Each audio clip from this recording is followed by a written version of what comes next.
Je pense que cette question, comment avoir plus de visiteurs sur son blog, est l'une des recherches les plus sollicitées sur Google. Pour preuve, cette simple phrase propose un résultat de recherche de plus de 105 millions.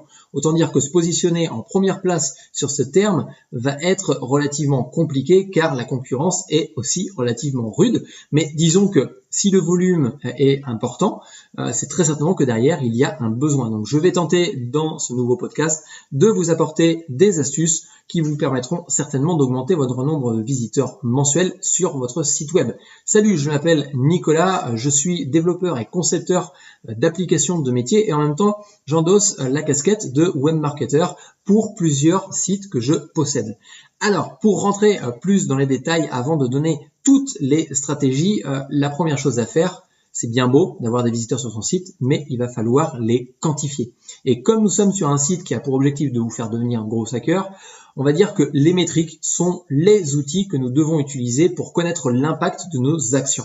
Donc si vous n'avez pas encore de tracking Google Analytics, ce que je vous invite à faire, c'est créer un compte sur Google Analytics ou un de ses concurrents, peu importe. Il y a plein de tutoriels sur le sujet qui existent. D'ailleurs, il existe beaucoup de vidéos sur YouTube, comment créer son compte Google Analytics. Donc je vous invite à faire la chose suivante. Et vous allez recevoir donc un code JavaScript que vous pourrez par la suite ajouter sur votre site web. Ce qui est le plus formidable avec WordPress, c'est que forcément il existe un plugin pour tout et là pour pouvoir insérer ce code là, vous pouvez utiliser un plugin comme par exemple Header and Footer Scripts qui vont vous permettre d'ajouter ce code directement dans votre site. Une fois que votre système de tracking est mis en place, on peut commencer à répondre à la question de comment augmenter le nombre de visiteurs sur son blog.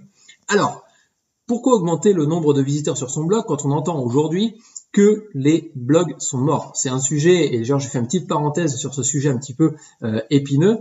Il est souvent affirmé que les blogs sont morts et sont destinés à mourir dans un futur proche parce qu'il y a une forte croissance de l'utilisation des différents réseaux sociaux. Et effectivement, les réseaux sociaux prennent de plus en plus de place, de plus en plus d'importance dans la visibilité de notre contenu. Mais si c'était réellement le cas, en fin de compte, aujourd'hui, la poste, d'accord, ce qui t'envoie ta petite lettre dans ta boîte mail, dans ta boîte à lettres, serait mort face aux emails. Et pourtant, aujourd'hui, la poste existe toujours, il y a toujours un besoin qui est émis derrière. Donc voilà, mon point de vue reste un petit peu plus modéré sur le fait que les blogs sont morts. Il fut un moment où à une époque je disais complètement le contraire, mais comme on dit avec les imbéciles qui ne changent pas d'avis. D'un côté, il y a les réseaux sociaux d'ailleurs qui ont pour principal objectif, en fin de compte, de divertir les personnes. L'idée, c'est un petit peu de reproduire le système de consommation que nous avons aujourd'hui. L'internaute, par le biais des réseaux sociaux, devient un consommateur de contenu comme il sera un consommateur pour acheter un iPhone, pour acheter un téléviseur, pour acheter un ustensile qui probablement lui servira jamais chez lui. Et indirectement, le fait de lui servir, il t'est peut-être déjà arrivé, et moi le premier, de déposer un article sur Facebook pour récupérer plus de visiteurs, des visiteurs supplémentaires. Et en réalité, vous servez un contenu à une audience à un moment où peut-être qu'il ne s'y attend pas. Donc l'impact désiré, au final, n'est peut-être pas le plus optimal. De l'autre côté, vous avez votre blog et votre contenu en dehors des réseaux sociaux. Votre trafic ne peut venir que des recherches effectuées par les personnes qui ont un besoin en particulier. Vous savez certainement, Google fonctionne complètement différemment des réseaux sociaux. Il a pour objectif de fournir la réponse la plus adéquate à un visiteur. Et si votre contenu répond à une problématique qui accessoirement en même temps va vendre un de vos services ou un de vos produits, vous serez certainement beaucoup plus écouté ou beaucoup plus lu que si vous poussiez l'information à votre audience qui ne s'y attend pas. Et d'ailleurs, Facebook vous offre une chance superbe d'optimiser toute votre stratégie de SEO, d'accord ? Voilà, on va parler concrètement de SEO. Vous offre une chance superbe d'augmenter votre nombre de visites compte tenu du fait qu'ils réduisent tous les ans le reach naturel de vos publications sur les pages fans. Maintenant, pour avoir une visibilité sur les pages fans, et ça devient de plus en plus compliqué, même avec la publicité, mais si vous voulez augmenter votre visibilité d'un contenu X ou Y de votre page fan, eh bien, il va falloir payer. Facebook a une stratégie qui devient différente aujourd'hui, c'est-à-dire qu'il va privilégier les posts des amis, des proches, de la famille, plutôt que les contenus qui ont été postés sur différentes pages fans. Donc voilà, ça reste quand même une opportunité pour vous parce que la personne qui ne trouvera peut-être plus son contenu habituel sur Facebook ira chercher le contenu directement sur Google et là vous aurez sorti votre épingle du jeu compte tenu du fait que vous répondrez à une problématique en particulier. Donc je vais vous donner toutes les méthodes pour produire justement du contenu qui vont plaire à coup sûr à vos amis et en même temps à vos amis n'importe quoi, à Google, à notre ami Google tout du moins, et puis en même temps à votre audience. Et la première des méthodes, d'accord, alors il y a plusieurs points dans cette méthode là, mais la première des méthodes c'est un outil ancestral et c'est ce qu'on appelle le SEO. Alors la première chose à faire dans un premier temps et pour que ce soit global à votre site, il va falloir trouver les mots-clés qui conviennent à votre activité. Donc le premier point, c'est de trouver des mots-clés génériques. Alors l'idée, ça va être, vous allez voir que la stratégie va tenir en 3 grands points majeurs et qu'on va cibler de plus en plus notre stratégie pour augmenter notre visibilité. Donc la première chose à faire, ça va être de trouver 2-3 mots-clés génériques sur votre marché, sur votre business, sur votre activité.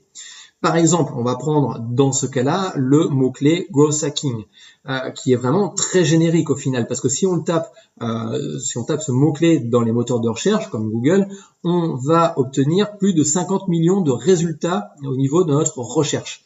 Donc c'est vraiment ça reste très générique parce qu'il y a beaucoup trop de résultats. Le jeu, en fin de compte, pour vous, ça va être de rechercher les mots-clés les plus représentatifs de votre domaine. Donc si on reprend notre exemple, ce serait growth hacking, ce serait growth hacker, ce serait marketing, et d'utiliser ces mots-clés qui vont être les mots-clés essentiels pour donner une ligne directrice à votre contenu sur votre site web. Ensuite, le deuxième point de cette stratégie, ça va être de lister des termes spécifiques. La procédure à suivre va être de trouver des termes qui vont contenir les mots-clés génériques que nous avons listés précédemment, mais d'en créer des termes un peu plus génériques. L'idée de cette nouvelle étape, c'est de réduire le volume de recherche, d'accord, le résultat au niveau du volume, afin de pouvoir se positionner plus facilement sur des termes et des termes majeurs dans notre domaine d'activité. Donc toujours pour illustrer notre exemple, d'accord, je vais prendre le terme devenir growth hacker qui nous fait descendre notre nombre de résultats de recherche à 400 000. Donc on est passé de 50 millions à 400 000 simplement en ajoutant un mot-clé supplémentaire. Il suffit d'ajouter un ou deux mots-clés dans notre contenu et puis voilà, on peut déjà avoir un terme un peu plus spécifique. Ce qui est, en fin de compte, ce qui est sur ce simple terme growth hacker, une sacrée différence, d'accord, puisque voilà, au départ on génère plus de 50 millions de résultats, puis on a réduit fortement notre nombre de résultats pour être beaucoup plus visible. Donc en fonction de ce que je viens de vous dire, eh bien l'idée c'est de continuer. On va continuer notre exemple. Par exemple, nous pourrions envisager de partir sur les groupes de mots-clés suivants, donc devenir growth hacker, marketing automation, technique de growth hacking, méthode de growth hacking. Donc tout ça vont nous permettre de nous constituer une liste, mais l'idée est encore une fois de trouver des termes encore plus génériques juste après.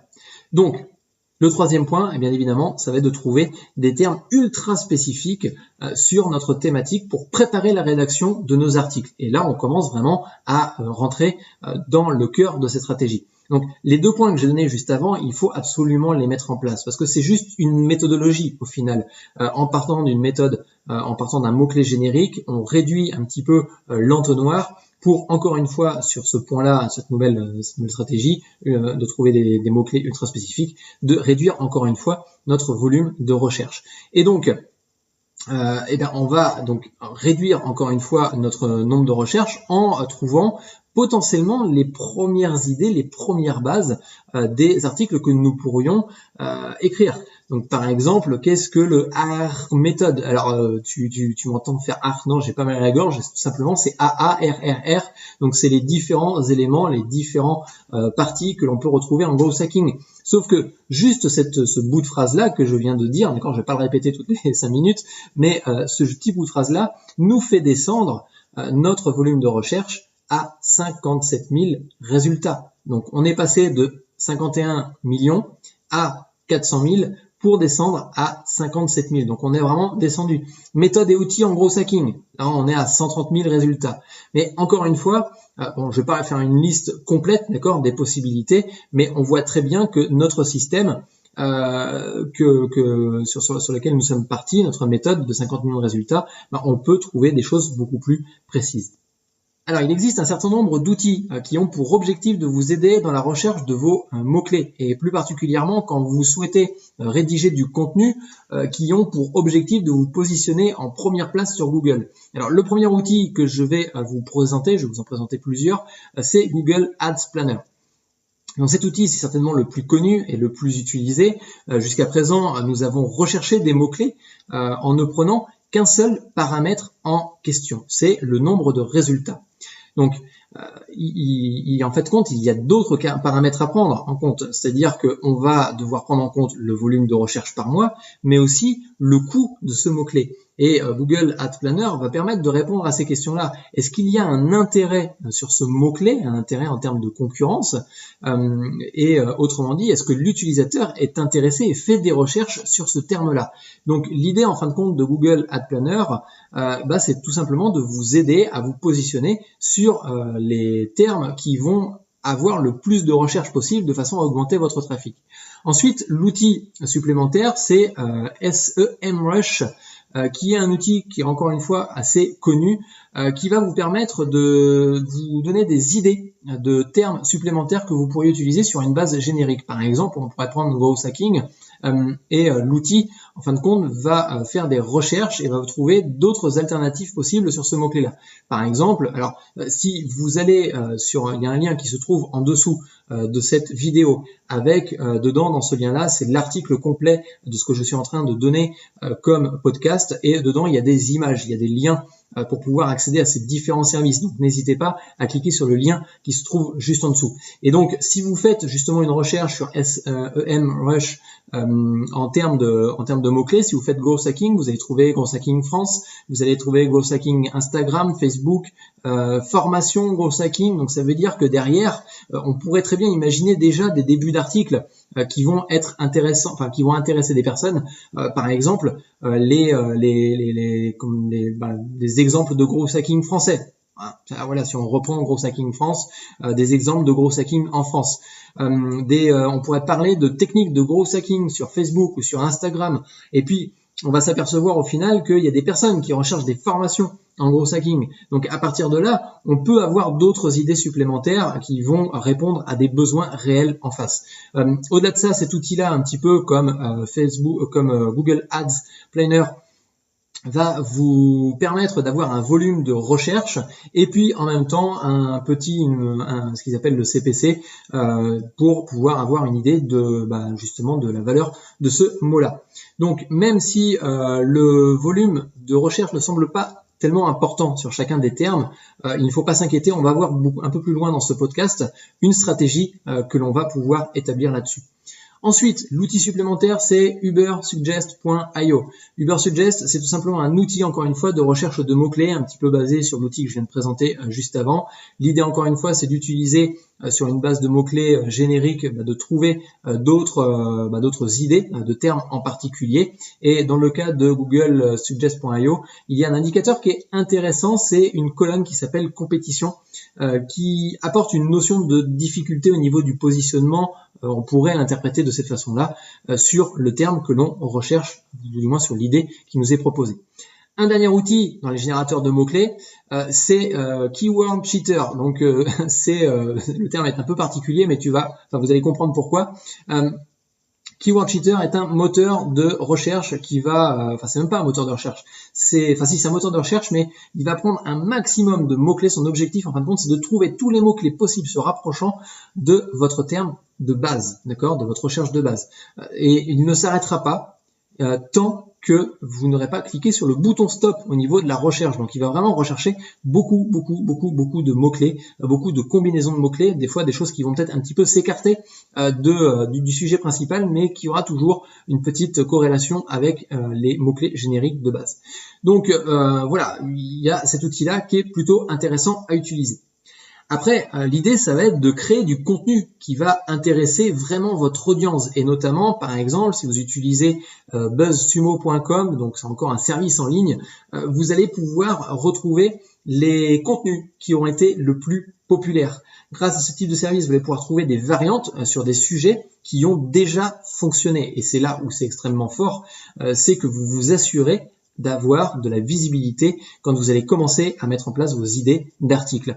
Donc il y a une première utilisation à ce service-là, c'est tout simplement de taper les mots-clés qui vous intéressent, et à partir de ces mots-clés-là, on va vous ressortir des articles qui contiennent ces mots-clés-là, et enfin qui contiennent ces termes-là, et vous allez avoir d'autres indicateurs, notamment les engagements sur Facebook, Twitter, Pinterest, sur différents réseaux sociaux, et puis aussi ce qu'ils appellent un engagement score, enfin c'est encore une fois un indicateur qui va donner une notion de popularité sur l'article qui est justement proposé. La deuxième possibilité d'utiliser ce service-là, c'est d'aller espionner votre concurrence. En utilisant l'URL principale du nom, le nom de domaine, vous l'enregistrez dans le moteur de recherche et il va vous retrouver, donc ce service-là, buzzsumo.com, va vous retrouver les articles qui ont le mieux fonctionné à votre concurrence. Et c'est là où c'est intéressant parce qu'il ne faut pas se leurrer, les contenus les plus réputés vont être les contenus, vont être la minorité de votre contenu. Et si vous regardez chaque concurrence qui a déjà fonctionné et que vous créez vos propres articles sur cette base-là, eh bien vous vous assurez déjà de gagner du temps, un temps de fou, sur la rédaction de vos contenus. Donc voilà pour ce qui est des outils. Maintenant, vous l'aurez compris, Google va référencer votre contenu. Il est donc important d'écrire des articles qui vont générer de la recherche pour les internautes. Néanmoins, on l'a vu dans une partie de ce podcast-là, dans la première partie de ce podcast-là, les réseaux sociaux ont une très grande importance par la même occasion. Et si vous arrivez, vous, en tant que personne qui veut augmenter son trafic sur son site web, de publier du contenu sur Facebook ou encore sur Twitter, alors vos visiteurs sont capables de faire exactement le même travail que vous, mais pour vous. Et vous gagnerez en visibilité. Mais au-delà de gagner des visiteurs supplémentaires, vous allez aussi gagner en notoriété. Alors, rappelez-vous du dernier podcast que j'ai fait, qui était, le titre du podcast, c'était « Il voulait devenir growth hacker ». Je parle de la métrique AR. Alors, j'ai dit que je le referai plus, mais si. Et dans cette métrique-là, il y a la notion referral, qui vise à faire en sorte que votre utilisateur devienne un ambassadeur pour votre application, pour votre site web. Et c'est exactement la même chose en fin de compte quand il partage votre contenu. Il faut donc que votre contenu soit certes rédigé dans un premier temps pour Google en termes d'optimisation au niveau du référencement, mais surtout pour votre audience, de façon à acquérir cette justement base de référence dans votre domaine. Vous pourrez très bien avoir l'article le plus optimisé au monde, d'accord, d'un point de vue SEO, plus globalement. Si celui-ci est écrit et n'est pas écrit pour vos visiteurs, il y a de fortes chances que cet article fasse un flop en termes de tout simplement en termes de partage. L'idée est donc de rédiger du contenu qui va apporter une réelle valeur à vos visiteurs. Cela devient ce dernier, en fin de compte, vient de trouver une solution, par exemple, à un problème. Ce visiteur vient de trouver une solution à un problème. Si vous lui apportez ça directement, il y a de fortes chances qu'il ne reparte pas et qu'il continue, d'accord, de regarder votre contenu. Et ce qui va réduire, en fin de compte, le taux de rebond au niveau de votre indicateur chez Google Analytics. Encore une fois, comme je le dis, les métriques sont importants et le fait d'avoir Google Analytics permet d'avoir une information là-dessus. Alors, je parlais tout à l'heure que dans certains cas, on a de faibles quantités de recherche sur certains mots-clés. Et je disais qu'il fallait pas s'inquiéter parce qu'on allait voir une stratégie en particulier. Eh bien, on va utiliser ce qu'on appelle la long tail, pour augmenter votre visibilité. Donc, on va viser des mots-clés concurrentiels, mais on va avoir des termes beaucoup plus ciblés. Cette stratégie est basée, sur la long tail, donc c'est la longue queue, si on pouvait le traduire en français, je ne sais même pas trop comment ça pourrait se traduire. Vous avez d'un côté les mots-clés extrêmement concurrentiels et accessoirement en même temps extrêmement génériques, et de l'autre côté, vous allez retrouver des mots-clés beaucoup plus spécifiques et des termes beaucoup plus longs. D'accord. À partir de là, donc les termes concurrentiels, vous allez avoir beaucoup de difficultés à vous positionner. Par contre, il sera plus aisé pour vous de vous positionner sur les termes qui sont plus spécifiques. Et c'est justement ces termes-là qui sont juste sur ce qu'on appelle la long tail. En utilisant des termes plus longs, vous allez vous positionner sur le bas justement de cette courbe-là. Potentiellement, je mettrai encore une fois un graphique dans cet article, enfin dans l'article qui sera associé à cette vidéo, à ce podcast, et vous pourrez voir un petit peu plus de quoi ça peut, à quoi ça peut ressembler ce fameux graphique. Mais c'est une courbe exponentielle inversée, on va dire, qui d'un côté vous allez voir les termes génériques et de l'autre côté vous allez voir les termes spécifiques. Donc la stratégie, en fin de compte, ça va être de se positionner le plus souvent possible sur le bas de cette courbe-là, de façon à accumuler plein de petits volumes de recherche qui va faire qu'on va augmenter au fur et à mesure notre trafic. Donc cette stratégie est extrêmement importante pour vous, surtout si par exemple, je sais pas, vous vous mettez sur chaussures, sur le terme chaussures, eh bien ça va être beaucoup plus compliqué pour vous. Par contre, si vous mettez chaussures de sport modernes ou stylées, et que vous êtes plutôt dans le style, eh bien ce sera beaucoup plus simple pour vous positionner sur ce terme-là. Vous allez avoir moins de volume de recherche que le mot-clé chaussures, mais il sera beaucoup plus spécifique et beaucoup plus qualifié pour vous. Ensuite, il y a les liens. Je fais une passe là-dessus parce que c'est important et je pense que si j'en parlais pas dans ce podcast-là, je me ferais un peu appeler Léon. Il y a deux types de liens que vous pouvez faire dans vos contenus. Le maillage interne. Le maillage interne, en fin de compte, c'est tout simplement les sites qui sont à l'intérieur de votre site qui font référence à d'autres pages de votre site. Ces liens doivent se trouver dans le cœur de votre contenu pour être le plus optimisé possible et doivent être ancrés sur des mots-clés.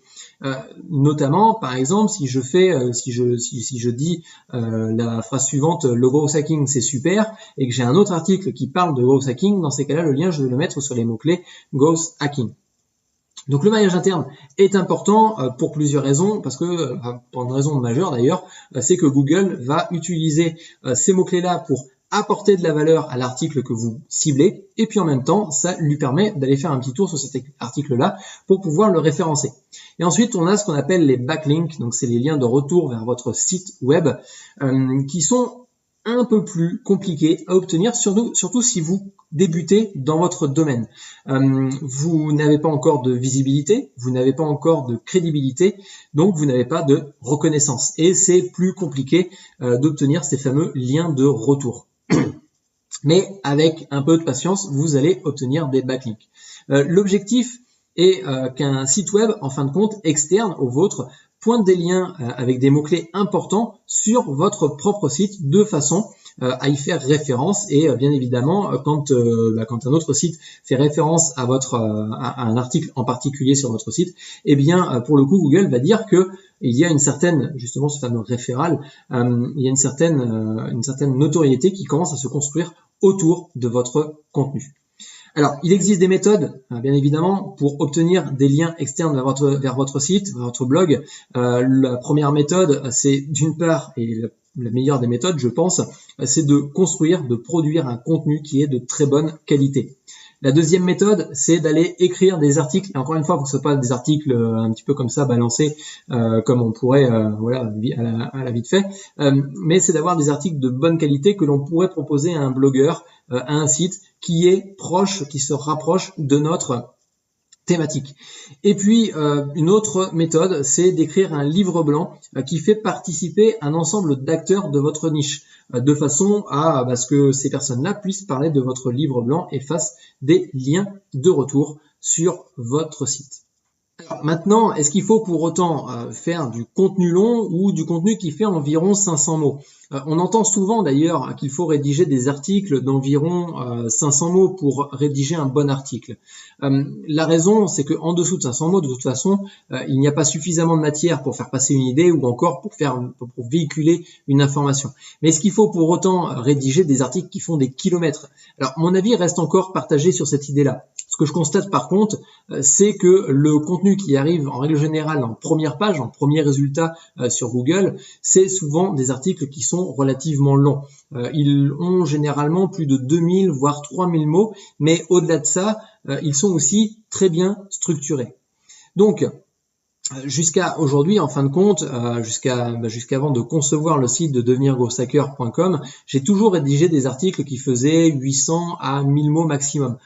Ma stratégie était plus de me positionner sur les réseaux sociaux plutôt que de me classer dans les résultats de recherche. Ça, c'est la stratégie que j'avais jusqu'à maintenant.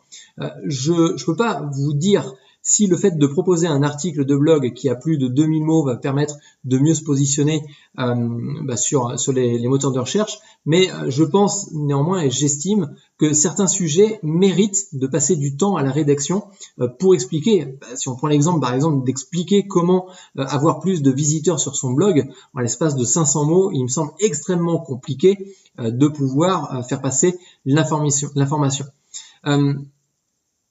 À bon sens, il faut mettre le nombre de mots qu'il faut pour essayer au mieux d'apporter une vraie valeur à l'audience. Donc, si vous commencez à rédiger du contenu régulièrement pour être bien positionné aussi bien sur les moteurs de recherche, mais en même temps pour vos visiteurs, en gros, quelles sont les techniques pour produire du contenu plus efficacement et, si j'ose dire, en fin de compte, sans se prendre la tête?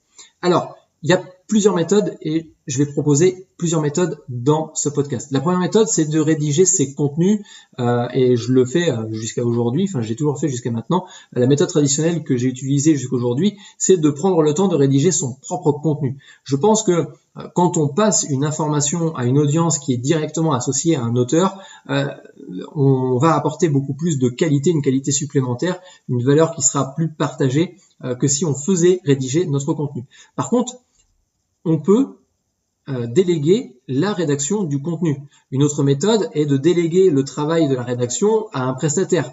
Il existe des services comme TextBroker, par exemple, qui vont permettre que vous allez mandater en fin de compte une personne qui va rédiger vos contenus. Pour un article, alors il faut compter pour un article d'environ 1000 mots, à peu près 14 €. C'est pas excessif en soi, mais bon, si vous publiez régulièrement, il va falloir prévoir un petit budget pour votre activité en ligne. Mais si vous trouvez ça cher, voyez-le de l'autre façon, c'est-à-dire que pensez à, ça sera toujours plus rentable de faire rédiger un article plutôt que d'acheter de la publicité sur Facebook Ads ou sur Google. Une fois que l'article a été acheté pour 14 €, une fois qu'il est publié et positionné, il va travailler pour vous.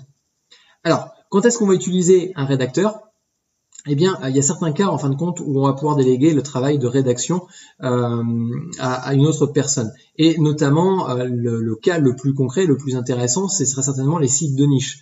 Vous n'allez pas gérer le nombre de... si vous avez un certain nombre de sites de niche à gérer, voilà, je vais y arriver, autant dire qu'il va être extrêmement difficile de rédiger vous-même tous les contenus. Entre le temps passé à la recherche, le temps passé à la rédaction, le temps passé à l'optimisation ou encore à la diffusion sur les réseaux sociaux, très clairement, vous n'aurez pas la possibilité de rédiger autant d'articles que vous le souhaiteriez. Il va vous falloir donc un rédacteur. Et qui dit rédacteur, très certainement qu'il va falloir commander des textes et il y a quelques prérequis à avoir.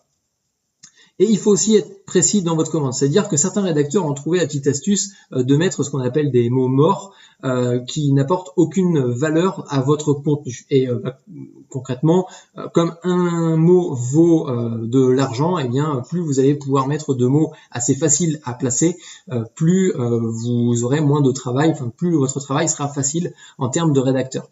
Il va donc faire attention à ce type de comportement et la méthode, en fin de compte, pour commander un article va être la suivante. La première, c'est de demander un contenu d'une quantité de X mots. Donc concrètement, 500, 600 mots, 1000 mots, 2000 mots, etc. etc. L'idée, ça va être de donner à votre rédacteur les mots-clés spécifiques que vous visez pour votre référencement. De lui dire aussi explicitement d'éviter les mots vides de sens, d'être précis dans ses propos, d'aller directement à l'information. Bien évidemment, de ne pas recopier du contenu en ligne, ça c'est extrêmement important, sinon vous allez rentrer dans le duplicat de contenu et c'est extrêmement bien sanctionné par Google. Et puis en même temps, ça va être aussi d'aller sur votre propre site, parce que des fois vous allez avoir plusieurs rédacteurs différents, et concrètement, ça va être de demander au rédacteur d'aller lire 2-3 articles de votre site web, de votre blog, de façon à s'imprégner de la ligne éditoriale. Donc si vous suivez ces conseils-là, vous devriez normalement ne pas avoir trop de surprises. Là, c'était la première solution, c'est-à-dire de déléguer la rédaction à un rédacteur. Ensuite, il y a utiliser la reconnaissance vocale pour rédiger son contenu. Donc ça, c'est une autre technique qui va vous permettre de créer du contenu extrêmement rapidement. Les outils en fin de compte de reconnaissance vocale sont très intéressants pour votre productivité en termes de rédaction de contenu. Alors il y a des outils qui existent depuis très longtemps, comme par exemple Naturally Speaking Dragon, qui avec un simple micro de PC et puis un document Word, vous allez pouvoir lui dicter tout ce que vous avez comme information à faire passer à votre audience. Alors certes c'est un outil payant, c'est déjà un outil payant, mais il va falloir aussi apprendre à l'utiliser. Il va y avoir une prise en main qui va être importante pour pouvoir justement vous permettre d'accroître cette fameuse productivité en termes de création de contenu. Donc, il y a cet outil-là, il en existe un autre que vous pourrez utiliser complètement gratuitement. Pour le coup, c'est la reconnaissance vocale directement inclus dans Google Doc, qui, donc comme j'ai dit, est gratuit, qui va vous permettre. Alors, ce que vous pouvez faire, c'est aller dans le Google Doc, d'accord. À partir de là, vous allez dans l'onglet outils et dans l'onglet outils, vous avez saisie vocale. Ou autrement, vous faites CTRL majuscule plus la lettre S, et pour le coup, vous allez automatiquement enregistrer votre contenu, notamment avec la dictée de votre voix, enfin dicter votre contenu avec votre voix.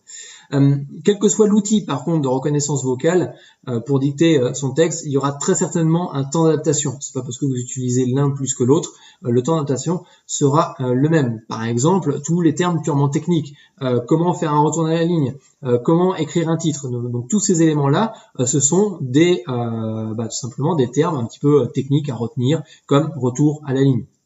Point final, nouveau paragraphe. Donc, tous ces termes-là, en fin de compte, c'est des automatismes que vous allez avoir au fur et à mesure.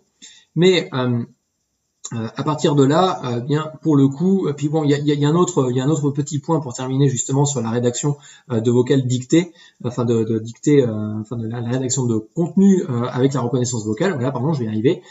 C'est tout simplement les petits termes du qu'on va mettre dans les phrases qui vont faire des effets un petit peu bizarres. Donc, moi, ce que je vous conseille, c'est d'avoir un petit bloc-notes à côté, de noter les principales idées que vous avez à mettre dans votre contenu, et puis par la suite, vous allez dicter tout ça beaucoup plus rapidement sans avoir d'hésitation. Et enfin, un autre point important, c'est tout simplement de créer un rythme de publication. L'idée, ça va être aussi de fidéliser votre audience existante en publiant régulièrement. Parce que vous allez avoir donc des visiteurs qui vont être passagers, mais vous allez avoir des visiteurs qui vont être réguliers.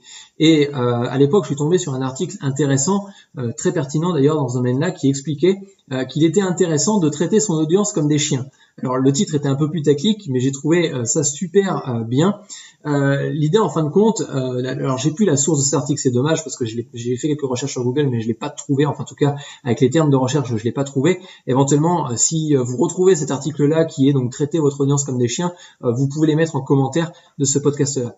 Mais en fin de compte, c'était une expérience qui était de donner à manger à un chien à heure régulière en émettant un bruit de clochette simultanément. Quand l'heure du repas arrive, donc les premières fois, le chien va avoir son repas le matin et le soir, par exemple, et au bout d'un moment, quand l'heure du repas va arriver, l'animal va avoir un comportement un petit peu différent, va être un peu plus agité, va saliver, va être en attente de sa nourriture. L'idée va être de lui servir, donc à ses heures régulières, toujours le repas, et en même temps d'attribuer ce son de clochette.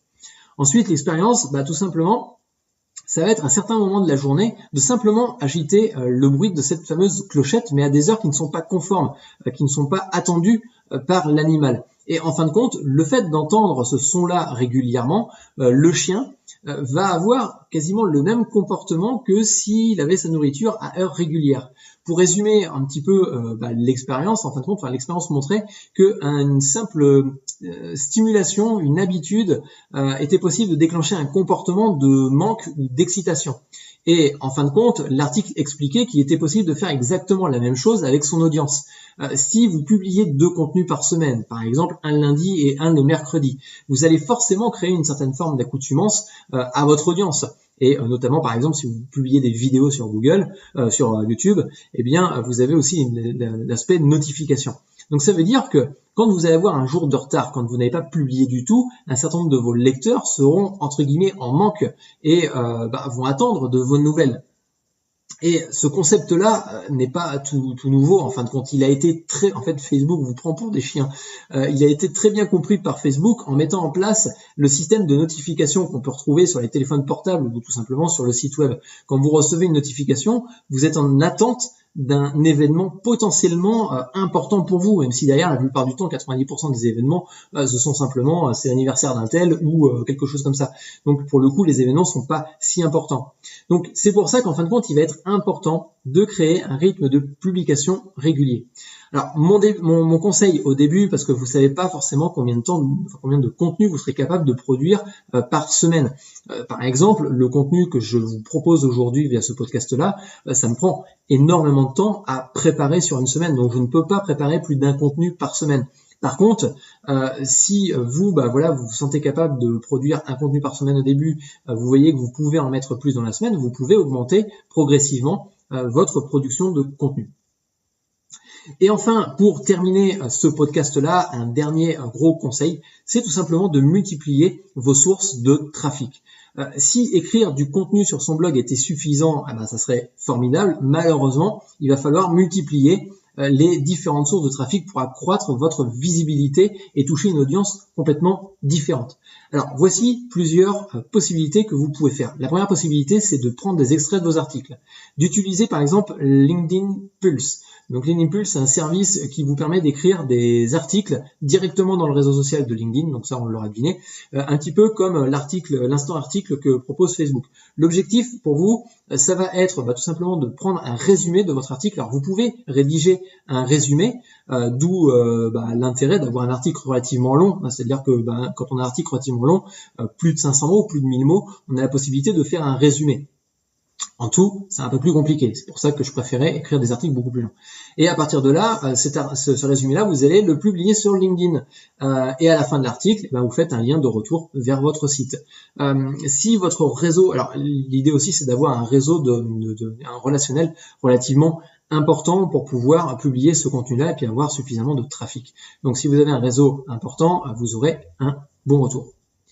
L'autre possibilité, c'est d'utiliser Twitter c'est de tweeter, retweeter, retweeter des informations de votre contenu. Encore une fois, l'idée, ça va être de reprendre des extraits de votre site web et encore une fois, c'est encore plus facile si vous avez un contenu qui est relativement long, de façon à pouvoir poster à intervalles réguliers des tout petits morceaux de phrases. Ça peut être des titres, tu vois, vous voyez actuellement, je suis en train de tester une stratégie sur Twitter qui est de uniquement prendre les titres de mes différentes sections d'articles, de l'article principal de mon podcast, et puis en même temps de les publier à intervalles réguliers sur Twitter. L'idée, c'est de pouvoir publier à peu près 2 tweets par jour, et on peut automatiser tout ça avec des outils comme par exemple Outsuite. Donc, à partir du moment que vous publiez par exemple votre article lundi, donc tous les lundis, vous créez une forme d'accoutumance pour votre audience, et puis le reste de la semaine, régulièrement sur Twitter, avec des hashtags dans les titres, vous publiez des tout petits bouts de phrases en disant que ça fait partie de tel ou tel contenu. Et là, vous allez commencer à engendrer quand même pas mal de visites, d'interactions, de reconnaissance sur les réseaux sociaux. Encore une fois, la reconnaissance fait partie de l'acquisition de trafic, va en faire partie. L'autre point, donc là, le point qui était ici, c'était de prendre des extraits et de les publier sur les différents réseaux sociaux. L'autre point, ça va être de convertir le contenu de votre blog pour en faire la promotion sur différents formats.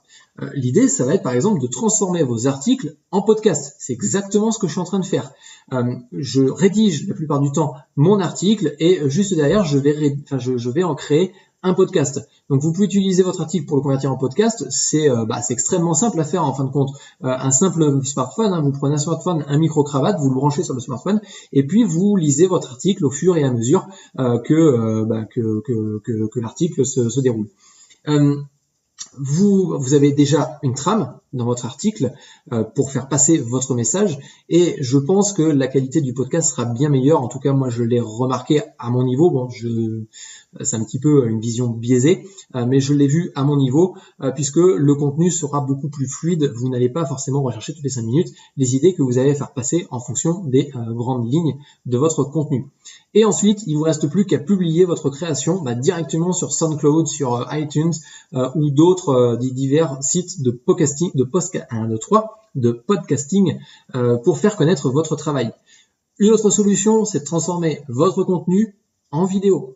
Exactement la même chose que pour justement le podcast. Vous avez la possibilité de transformer votre article en vidéo. Donc soit vous avez deux possibilités, soit vous filmez votre écran en train de soit montrer des différents supports, différentes ressources que vous utilisez pour votre contenu, soit vous filmez tout simplement votre article que vous lisez au fur et à mesure de l'avancée. Donc là, c'est la première partie, et vous allez donner l'information à votre visiteur de manière peut-être, ça peut être un slide aussi par exemple. Vous pouvez utiliser un slide et ce sera un peu plus animé. Ou autrement, vous convertissez le MP3 issu de votre podcast, donc de l'astuce précédente, que vous allez en faire un montage rapide. Alors vous pouvez utiliser un petit Kdenlive par exemple, c'est un éditeur vidéo gratuit. Vous intégrez une image et en utilisant tout ça, vous allez pouvoir le publier en ligne. Autrement, vous pouvez utiliser un autre service qui s'appelle Auphonic, qui va convertir à partir d'un MP3 votre solution, enfin votre podcast par exemple, en vidéo avec une image. Le principal intérêt en fin de compte de ce service-là, c'est qu'il va vous permettre de publier aussi, il y a un autre intérêt tout du moins, c'est pas le principal. Il y a un autre intérêt à ce service, donc Auphonic, c'est que au-delà de convertir votre MP3 en vidéo avec une image et tout ce qui va bien, une petite animation super cool, que je trouve plutôt sympa, vous allez aussi publier automatiquement vos contenus sur différentes sources comme SoundCloud, comme Facebook, comme YouTube, tout en traitant la qualité du son. Et c'est ça qui est encore plus génial.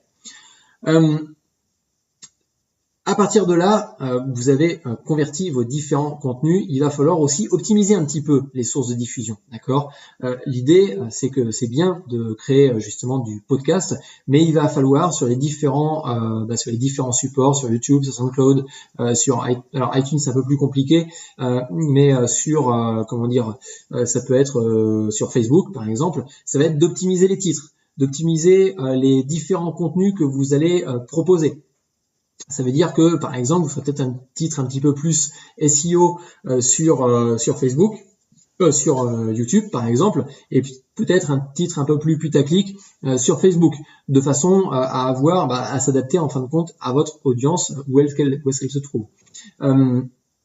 Donc vous allez pouvoir utiliser Auphonic pour industrialiser tout ça, mais derrière il va falloir quand même optimiser votre contenu. Pareil, la description, il va falloir en mettre une en place de façon à pouvoir donner plus d'informations par exemple à YouTube qui référence vos vidéos. Donc la petite astuce que j'utilise, c'est tout simplement de reprendre les grands titres de mes articles et puis d'en faire le contenu de ce que je vais pouvoir publier sur les différents supports sur les différentes supports de communication. Et enfin, pour conclure sur un article de blog, d'accord, un article, une page de votre site doit toujours être une landing page. C'est-à-dire que vous devez toujours profiter de l'occasion pour faire la promotion de vos produits ou encore de vos services. Et du coup, si ce contenu vous a intéressé, et du fait d'être déjà rendu à la partie de ce podcast-là, je suis en train de préparer un guide complet d'astuces issues de mon expérience en growth hacking. Donc si ça vous intéresse, je vous invite à cliquer sur le lien qui se trouve en dessous de ce podcast ou tout en bas de cet article, de façon à pouvoir profiter de ce futur bonus qui sera en place prochainement. Sur ce, je vous dis à plus tard. Ciao, bye.